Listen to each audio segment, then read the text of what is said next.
You're listening to the Travis Makes Money podcast presented by GoHighLevel.com. For a free 30-day trial of the best all-in-one digital marketing software tool on the planet, just go to GoHighLevel.com/Travis. What's going on, money makers? Welcome back to the Travis Makes Money podcast, where it's our mission to help you make more money. If you're new to the show, we release brand new conversations with unconventional money makers every single day of the week. So if you're listening to this on another platform, another feed right now, and you have not yet, please be sure to go to your podcast app of choice, hit that follow button, subscribe button, leave us a quick rating and review so you never miss an opportunity to learn how to make more money. Today on the show, we're going to be talking about the art of referrals with my new friend, Brandon Barnum. Brandon, as a single dad in 1997, he was an early technology innovator featuring real estate property listings from realtors that he partnered with and then promoted. After learning the art and science of referrals, he increased his annual income 10x from $20,000 to $200,000 in just 18 months. And since then has closed over $500 million in transactions by referrals and has founded multiple local and online referral platforms and networks connecting more than 5 million members in 195 countries, including HOA.com, which is the company that he's the CEO of right now. He's also an author, which is what we're going to talk about a little bit on the show today. So, Brandon, without further ado, welcome to the show. Hey, Travis, thank you for having me. I love the conversation about making more money. Let's go. Let's do it, man. Let's start back in the day. Tell me how you made your first dollar ever, Brandon, and then tell me how you made your most recent dollar. Wow, my first dollar ever. I have to think that. You know what? I was always an entrepreneur, so hustler out on the street corner selling lemonade or baseball cards or anything like that. Whatever you can get your hands on, basically. Yeah, right. First time I can ever remember having like a formal opportunity, it was selling some magazine subscription somewhere. And then, when I was 12, I was on my roller skates delivering the local newspaper. So, you're probably too young to remember newspapers, but back in the day, somebody had to go door to door and deliver those things. Yeah, sometimes I still get newspapers in my driveway to this day, and I'm just wondering where they came from. I'm like, where did Right, this right. newspaper come from? I don't subscribe to anything. It's just like random newspaper on my driveway. Who's doing this still? It just shows up. I'll tell you the first time I remember learning about referrals was a company called Columbia House Records and Tapes. You Okay. remember that, Travis? No. Okay. So back in the day, I'm was born in 70, right? So Okay. back in the like early 80s, there was this company called Columbia House Records and Tapes. And back then you didn't have all the Academy or the Encyclopedia of Music on your phone to listen to whenever you wanted. You actually had to buy records and tapes if you wanted to listen to that music. But they had this company, Columbia House, and you would get 13 records or tapes for 1 penny, plus shipping and handling, of course. And so it would get you into this music club where every month you would get new music. Hmm. But what I thought was cool is when they sent it to you, they had this deal that if you referred a friend, you got 4 free cassette tapes. And so I referred 12 people. I got 48 free cassette tapes. I had like this whole music library at 14 years old where all my buddies had, a couple of cassettes. I had the whole thing. It was awesome. Yeah, yeah. Walking around with your Walkman, uh, Yeah, popping them man. in and out, popping them in and out, right? That's Yeah. it. That's it. Okay, so tell me how you made your most recent dollar, Brandon. What do you do now? So I run HOA.com. That's my primary. It's a tech platform for homeowner associations. We're bringing AI to the HOA world. Over half of all homeowners in America live in an HOA. It's 53%. Wow. Most of them hate their HOA. So we're on a mission. I'm one of Yeah, them. right. Yeah. So we're on a mission, like it says behind me, to create unity through community and help people love their HOA. That is a that is a tall order, my friend. Oh, Congrats to you for being willing to take on a big problem like that because it is an epic problem. I've never had an HOA where I was like happy to be in the HOA. It was just like, I'm basically paying you guys to tell me what I can and can't do with the house that I bought. Like it just is so, it just rubs me the wrong way in so many ways. I know that they do some good things too, but I've never had a good relationship with my HOA because I hate people telling me what to do with my own property. But all that aside, I'll set that part of the conversation aside, and maybe we can get into that a little bit later. sure. This referral thing Yeah, is man. is where you've really kind of made a name for yourself in the space, and this is also what your recent book is about, correct? Yeah. So I've got 4 books on referrals. The first is called Raving Referrals, and that's for everybody. And then I've got some specialty books, right? So if you're a real estate agent, there's a book for you. If you're a mortgage pro, there's a book for you. If you're a dentist, there's a book for you. And I've got 3 more coming. But I learned this in my 20s, like you said in the intro. I was a single dad, making 20 grand a year, couldn't pay my mortgage and the daycare. And so I'm like, I got to make a change. Got in the mortgage industry. Somebody mentored me in the art and science of what I now call raving referrals. And then I 10x my income, like you said. So it changed my life. When you go from 20,000 to $200,000 a year, when you're making more money, you got more time and more options. And so my mission now is just to help as many people as possible do the same thing and get that financial freedom by making more money. Yeah, this is one of those ones that's kind of I don't want to say low hanging fruit because it kind of undermines the importance and the difficulty. It's not easy just to go get a bunch of referrals, but it is the best way to build a business, especially if you're bootstrapping or starting from scratch, Oh, yeah. um, because it tells you that you have something. You know what I mean? Like it's people voting that your stuff is good enough to go risk their reputation inside of their personal network to introduce their people to you. Like it's not a small ask to ask somebody to give you contact information from people who trust them. And so if you're not good at what you do, if you don't have a good product, if you don't have a good service, then you're never going to get to the referral part of your business. And it's probably why you still have to spend all your time at the chamber meetings, shaking hands and quote unquote networking the Right. wrong way, throwing business cards at people and pitching people because this year you didn't get any more business organically than you did last year or the year before. And then you end up with the person who's got 1 year of experience 20 years in a row and calls it 20 years of experience, and they just Hmm. never were able to get off of that treadmill of chasing the next dollar and the next transaction. So this referral thing is a really big deal. So let's talk about the raving referrals, man. If somebody's listening, we got a wide range of people listening, from people who are thinking about starting a business, doing a side hustle currently, or people who are already running a business somewhat successfully. And this is going to help everybody in each stage along the way. So let's dive into a couple of these kind of tools and tactics for raving referrals. Yeah, perfect. So I think you're absolutely right. No matter how big or small your business is, you can accelerate and amplify through referrals. And the reality is that if somebody's referred to you, they're 400% more likely to hire you if you're referred to them because of the trust transfer that comes. Somebody's recommended you. Now that other person feels like they don't have to shop you or check everything out because they know Travis said you're going to do a good job, right? But the other thing is, like, if you're in B2B sales, 84% of business to business transactions start with a referral. So if you're Wow. trying to sell the businesses, you better get a referral. Otherwise, it's a long slog. It's tough to do. But 84% is an insane number. 84%. I mean, come on, who wants to compete with that, man? That's tough. So when you got somebody like right now, today, I'm introducing 2 CEOs together. Now, I'm the glue, but I've talked to both CEOs this week. One runs a real estate referral platform with 900,000 real estate agents on her platform. The other guy's the CEO of American Dream TV. This woman needs content, video content for her new community and platform. This guy does 130-minute episodes per month. Now I'm putting them together because it's a perfect fit. When I talked to the CEO of American Dream TV yesterday, he's like, well, by the way, I need a referral program internally for my 1,200 realtors that are the star of the show in each of these local communities. Now, I'm putting them together because I know it's going to make a massive difference for both of them.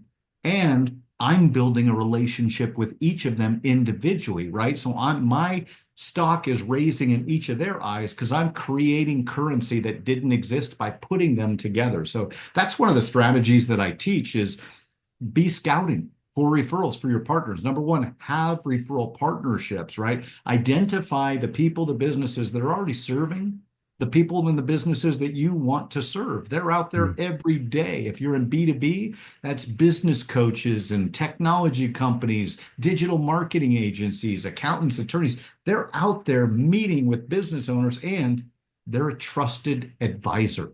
So when they say, oh, you got to meet with Travis, the deal's already done before you even get on the phone. What are people doing wrong, Brandon? How come some people can get a hold of this and other people just beat their head against the wall trying to figure out why none of their clients send them any business? I think number one, they don't have a system in place, and number two, they don't ask. Hmm, So let's tackle those individually. Number sure. one, most people don't have a system. Like they feel like referrals just come to them. But what if you could double, triple, or even 10x the number of referrals that you got every day, every week, every year? So we'd start people out by doing the referral score quiz. You can go to referralscorequiz.com, takes you about 60 seconds. You'll self-score yourself on the top 10 best practices when it comes to referrals. And what happens is there's a lot of blind spots Hmm. that people identify. Like for me, I used to own a mortgage company. I had 30 loan officers working for me.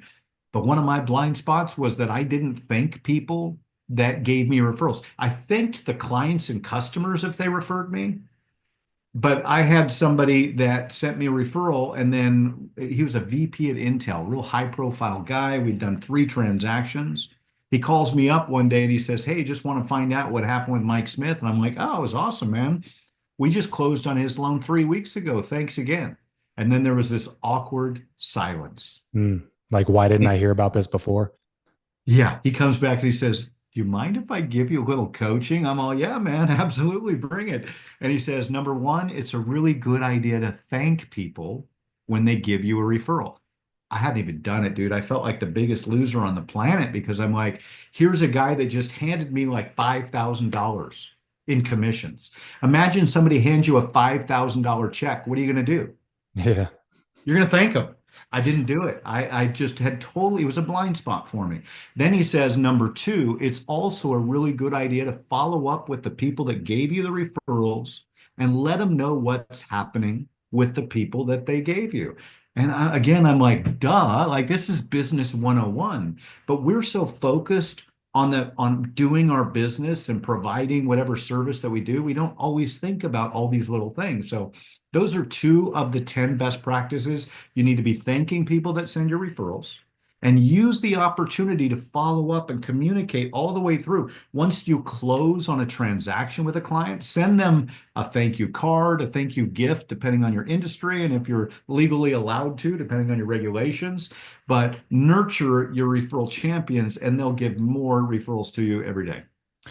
Yeah, there's so much gold in that. These are just like you said, it seems like common sense, but also like you said, you're wearing so many hats. And Right. you're thinking about closing the deal first, and then you close the deal, and then you're thinking about fulfillment, and you're thinking about having that person have a good experience, and then it doesn't even it's not even on your radar to shoot an email off to the person who made the intro. And sometimes I've been guilty of this myself, where like I forgot who made the intro, and now I've because there's no system to capture who's making intros where, and I'm like I have to like go back and search through my messages to try to find like a group chat or something where the intro happened. Like what that was, that on Facebook Messenger, was that a text message, was that an email intro, did they Right. introduce me at an event, who was the actual person who put me in touch with this person? But I don't want to ask the other person because then it seems like I'm so aloof to the conversation, you know what I mean? But it's like you're meeting so many people, you have so many things on your plate. If you don't build the system, That's it's it. not going to get done.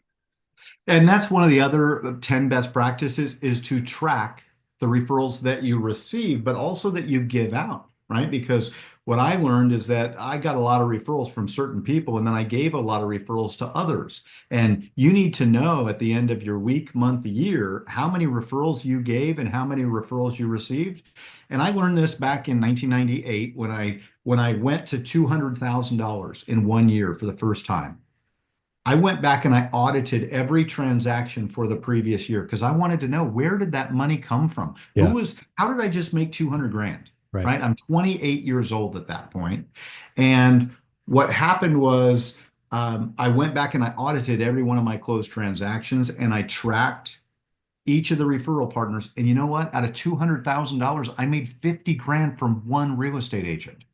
And I had no idea until I went back and I really tracked and audited it. And then I'm like, oh, game on, man. I'm going to do all I can. I knew she was sending me a lot of business, but then I started investing in co-marketing campaigns with her because I knew any client that came to her was coming to me.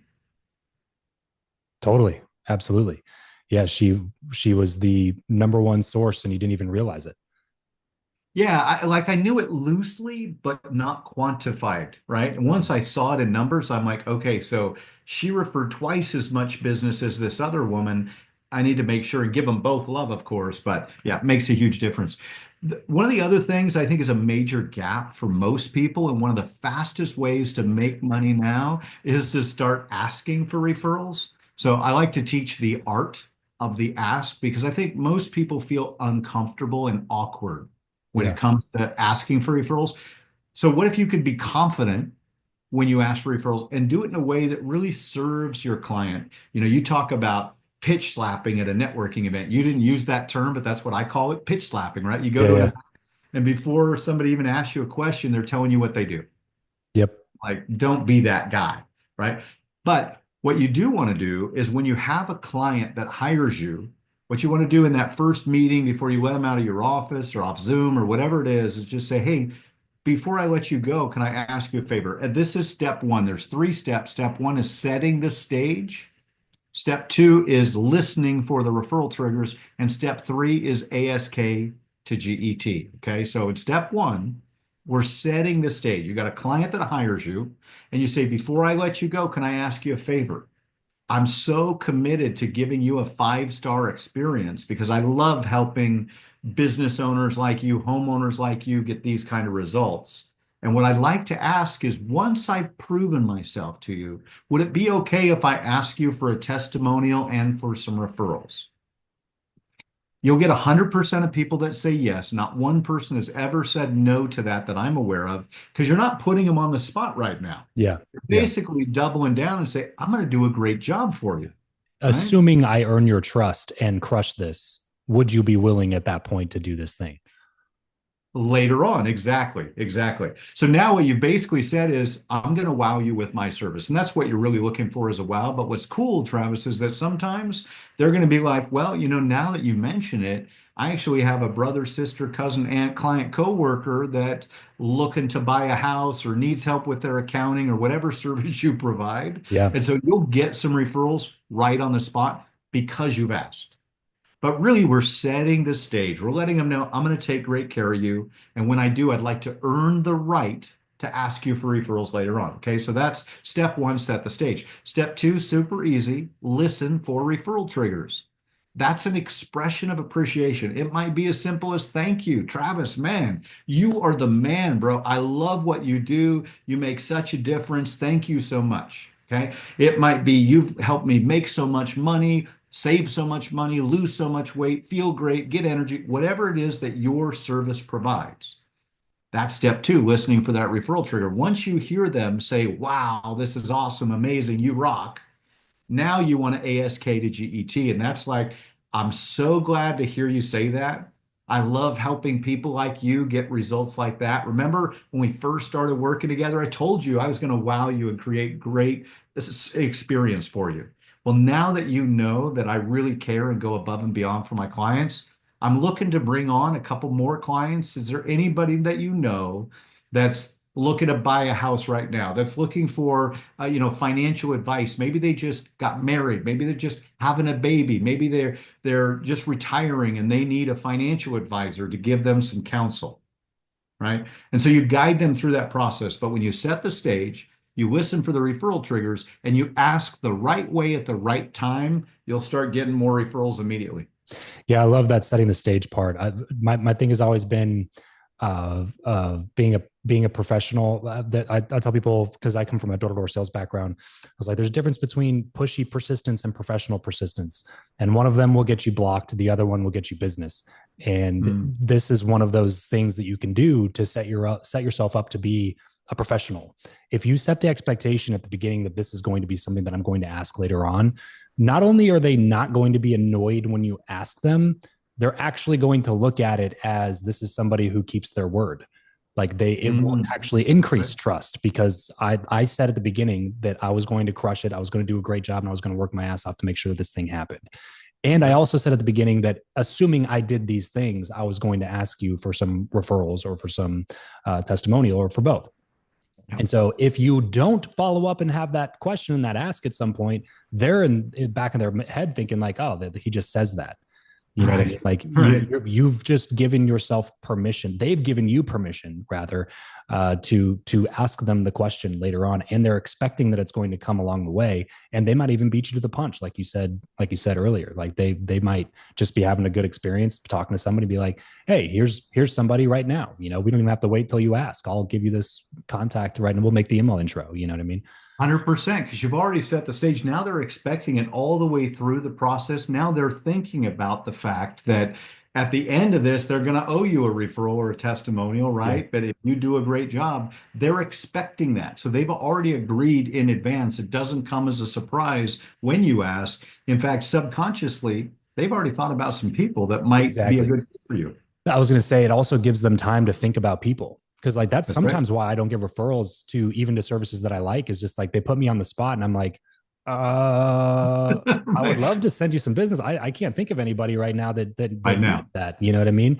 And then it's Exactly. like, okay, we'll see you later. And then but this is at the end of our transaction, so we don't have any further contact. And now it's That's not it. at the top of my mind, you know. But if you set that up from the beginning, they're going to go throughout the rest of the process, whether it's a week process or a 30-day process or a 90-day process, however long your sales cycle is or delivery cycle is. And their reticular activating system is going to be searching for people, kind of thinking through like, oh, well, that person might be able to use this service. We'll wait to see the results, but you know, that's somebody I can take note of, so that when we get to that date, I'll have a list of 5 people ready to go for you, rather than just like, who do you got? And you're like, I Right. don't know. You know what I mean? Like, I probably know somebody, but I can't think of anybody right now.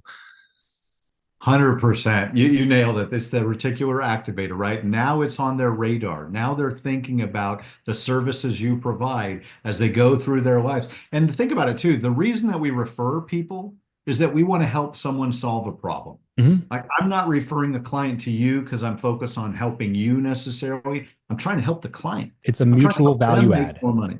Yeah. Yeah, absolutely. So now, if I've got a solution provider that I trust and I can introduce that person to somebody that's going to make a difference in their life, I've just not only added value to you, the solution provider, I've added value to my friend, my family member, my client, my customer. And so that's who we're looking to solve. We're positioning you as the solution provider, the person that's going to help them in those times of need. And now it elevates your expert authority and they're able to help the people they care about. So, Brandon, tell me a little bit about the book. Well, how was the book writing process for you, Cool. and what was the main reason that you ended up writing it? You know, it's funny. I started writing the book back in 2012. I had a Oh wow. company called Trusted Team. It was an online tech platform for referrals. And so I came up with this concept of raving referrals. That's what I want. People that are raving about me, right? And that's what I wanted for my clients and customers. And so building a tech platform, I had to teach people the basics about referrals. So I started putting together like a coaching program just to help our users, our members be able to get more referrals. So it took until 2020 when things shut down and I had more time on my hands. And I'm like, I need to get that book done. So it really took almost 10 years to get the first book done. But my mentor is Mark Victor Hansen. He wrote all those Chicken Soup for the Soul books. He sold over 600 million books. And what he taught me was don't write a book, build a brand. And Mm, so when I did the first book, I went, this is the general for everyone. And then I'm chicken souping it. So we're creating different books with different co-authors. So like yeah. my partner on the real estate book, this guy runs a real estate coaching program. He has over 100 real estate coaches that work for him. So now I've empowered an industry expert to bring in all kinds of stories and success stories, quotes, all that stuff from the industry. And so now we're going deep into an industry and we've got a playbook that helps attract people and serve them for years to come. Well, the nice thing too about writing a book about referrals is that it kind of builds in an ask to get people to refer the book to other people, right? It does. Yeah. Yeah. We've obviously included that into the book and into the Yeah. book launch campaign. And here's a pro tip too, just for anybody watching. One of the things that we did that's kind of unique is that we feature the people that are influencers in the industry, right? And so in the book itself, we're identifying the people that the market makers, not only the experts and influencers, the industry icons, the CEOs of different companies. We also feature the podcasters. So one of the things that we love is people that are doing podcasts. Why? Because they're influencing the industry. And what we do is we enrolled these people as we also did recommended resources. What companies are making a difference in the real estate industry? And so by doing that, when we launched the book, instant number one bestseller. And now what's happening is those people that we featured are asking to feature us. So just yesterday, I did a podcast with the CEO of a real estate CRM, and we taught the book concepts to all the people in his community. So one of the strategies in the 7 laws of raving referrals is give first and Mm. give more, right? So we gave first, we featured these people. Now they're asking how they can help us. Yeah. Yeah. And that speaks to just the broader life principle that being a giver will always be a better strategy long term than being a taker is, which again kind of circles back to the initial. I call him networking Ned, the guy that you said pitch slaps people. Right. That it circles back to the networking Ned. He's the taker. It's the person that shows up to all the meetings, shaking hands, kissing babies, throwing out business cards, got the name tag on, and their only goal is just to connect with you, extract as much value as they can from you, and then throw you away and move on to the next person. Where if you connect with givers who are constantly looking to rise the tide so all ships can raise along with it, then those are the people that you want to be surrounding yourself with anyway. So Brandon, thanks so much for doing this, man. Where can people go get a copy of the book or get more content from you? Yeah, you can go to brandonbarnum.com and you can find info on the book and all about me. That's on the Raving Referrals website. So you can find a link there, and there's all kinds of books. And then if you want to connect with me one-on-one, my calendar link is there as well. BrandonBarnum.com. Go check out some of the content that Brandon's putting out there. Grab a copy of his book. I'm sure you will not regret that. Brandon, thanks so much for taking the time to spend with us on the show today. Everybody that's listening, tuning in, remember, money only solves your money problems, but it's a little bit easier to solve the rest of your problems if you got some money in the bank. So let's solve that problem first here on the Travis Makes Money podcast. Thanks for tuning in. Catch you guys next time. Peace out.